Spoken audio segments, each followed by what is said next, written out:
On Friday, Victorian Premier Daniel Andrews sent an open letter to the Prime Minister informing him that Victoria is able to take in 267 asylum seekers who are at risk of being returned to Nauru. This includes babies who are born in Australia.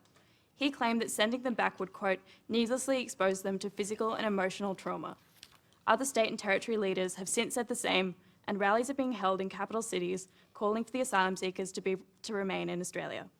When both politicians and the public are opposed to returning them to Nauru, why is the federal government refusing to listen to the electorate?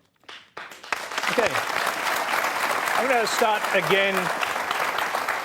again with Neil Mitchell, and I want to just get your sense of what the public sentiment is on this issue. Obviously, you've seen the Victorian Premier step into the story, as we've just heard. Oh, that was a stunt from the Premier. No, he knows it can't and won't happen. It was a stunt. I think the public view is horror that children of any age are being kept in these sort of facilities. But there's also a fear and there's a degree of concern about trust. I mean, we've had, nearly 1 million refugees to this country since 1945, but times have changed since boatloads turned up from Europe and were welcomed and everybody's relaxed and happy about it comparatively, because there is this element of trust now that's to do with security in this country, and that's now the additional complication is that the model has worked in stopping the boats coming.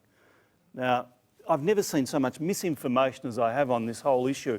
You know, 100 million a year, I think the estimate is that it's costing in welfare payments for refugees, 97% unemployment rate. These are the things that we've got to debate and analyse when we're talking about spending and taxation and security.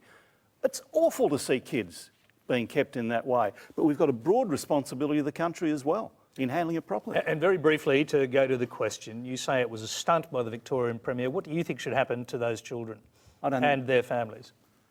I don't think there's an option to send, other than to send them back. And I think that's horrible. I think it's horrible. I feel bad about it, very bad about it. But I can't see an option. I interviewed a people smuggler a year or so ago from a jail cell in, sorry, I won't go on, in Indonesia. And I said to him, if we stop them and handle them offshore, what does that do? And he said, that destroys our whole model. They'll stop coming. I didn't believe him, but it was right. Catherine King. Zoe, thank you for the question. I know many people are in the position that you are in and feel very strongly about this. I think the challenge, and I think one of the issues for us is that we have got ourselves into this, and I suspect Fiona might go here, that, you know, Labor did this and Liberals did this. I think where we are today is that we have people on Manus and Nauru who are seeking resettlement. The policy position and the policy settings are that that resettlement will not happen in Australia, and Labor has agreed to that. But what we should be doing, and I am amazed that the government has not actually started to engage in this debate in this way, is that we have to engage properly with the UNHCR. It's why we committed some $450 million to say we actually want to increase Australia's efforts in this, to actually look at credible third-party countries.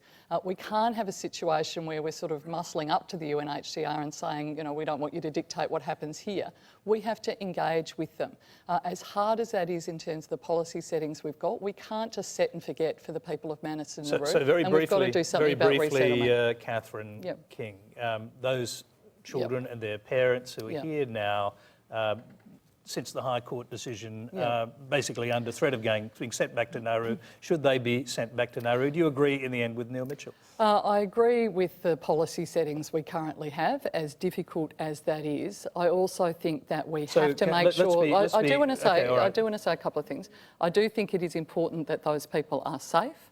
I do think it is important it's dealt with on a case-by-case basis. I don't have those case files, so I think that is important as well. It is important that those people are safe, but the policy where we are today is that we've got a broader issue about what are we going to do about credible third-party country resettlement for those who are on Manus and Nauru, and we've got to and very briefly, because you haven't actually spelled it out, sure. You believe they should go back to Nauru in the meantime? That's correct.